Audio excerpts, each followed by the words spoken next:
What's going on, YouTube? What are you guys doing out there? Come inside, let's talk, let's go. All right, guys, so today we're gonna do a deep dive on 10 different steps I took to be able to generate 500K a month. So let's get to it. So number one, first thing I did was set clear revenue goals, meaning set targets. They don't have to be crazy targets, set realistic targets that you can achieve. Set that big number, whether, sales, net profit, whatever it is, and then backtrack from there. Set budgets. Really, it all comes down to targets. What is it that you want out of this business? Ask yourself, what do I want out of this business? If you want 10 million out of it, write it down and then backtrack from there.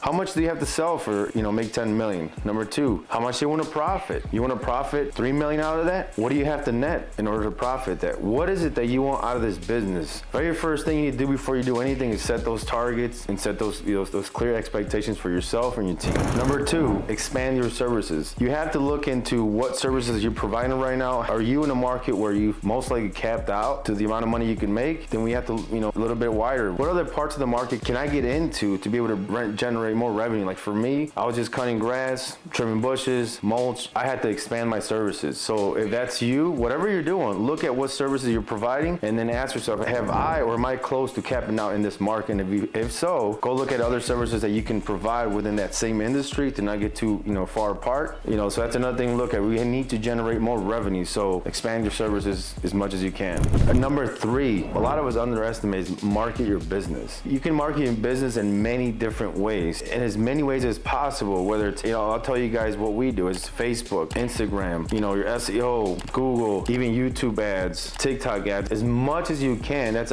all paid advertisement. Now all organic, which is very, very important. Organic content, I'm talking, you want to post reels, daily stories, even YouTube videos, but all that organic content is going to help. Now, which one is best out of all of them? Neither one of them. It's a combination of all that stuff put together that's going to give you one outcome, meaning generating leads. Because remember, if we don't have new leads, if we don't have that phone ringing, none of the other things that we're going to be talking about or we talked about are going to matter. So market your business. All right, so number four, building a strong online presence. What do I mean by that? We go back to all of the organic content I was talking about. Putting a face to your business is going to be huge, and I'll tell you guys, that's really was one of the biggest changes we made, and it was one of the biggest impacts we had in our business when I started putting, all that organic content out, like your story, building that online presence. Because even if you have a full building, you have an office, it's almost what 2025. We need to have a second building online, a second billboard. So it's like people are going to look you up. You can have a massive building, you can have all this history in your business, but if it's not online, unfortunately, none of that is going to matter. So build that online presence. Like I said, daily stories on your Instagram, Facebook, YouTube videos, as much as you can, as much online content as you can put out, do it. TikTok, all platforms. Remember, we're not selling anything. We're not, you don't see, these bigger companies telling you, their product. We're not selling anything. Just online presence. Be present online. That's all I'm saying. So make sure you jump on board with online presence, and trust me, that's going to be a good combination with your paid advertisement, and you'll be on the way to a successful business. Number five, networking and building relationships. This is another big one. Remember, people have our money. It's not money that we're chasing. You might be just one handshake away from being,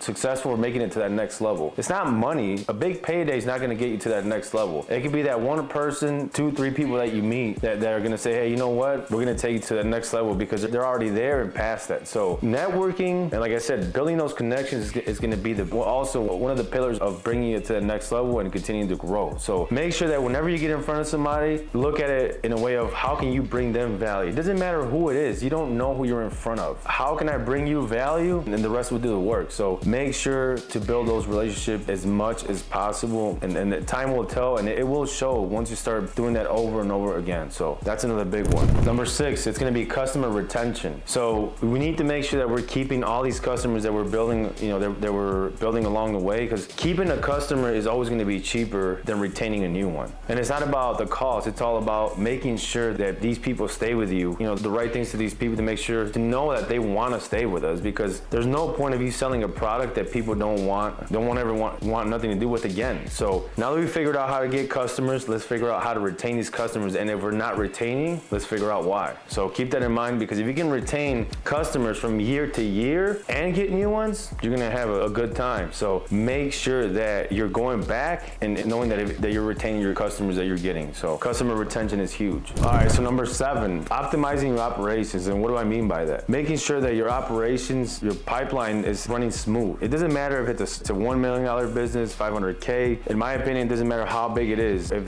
your operations aren't running smooth, then we need to fix that before we even think about any growth. So go back, write down your operations from the minute the lead comes in all the way till we get that customer review. Are we having a smooth process from start to finish? And if not, go figure that out and fix that. So optimizing your operations, no matter what level, is going to be huge before we continue to these next steps. Number 8, multiply yourself within your business. There's a part where now we have all these things that we have to do leading up to this point. Now we need to multiply ourselves within our business. In my opinion, how many times you're able to multiply yourself within your business is the measure of success. How successful is that business running without you and even with you? But this is a part where we're going to need some help. In order to run efficiently and do all the things that we talked about, leading up to this point, we need to be able to multiply ourselves. And how do you do that? Start writing down, SOPs for every single step of the process that you have. Like I said, all the way from generating a lead, all the way to getting that 5-star review. Everything in between, we must have a process, an SOP for every single one of those things. Now, once you have that, start handing those things off. Because remember, we need to duplicate ourselves within our business.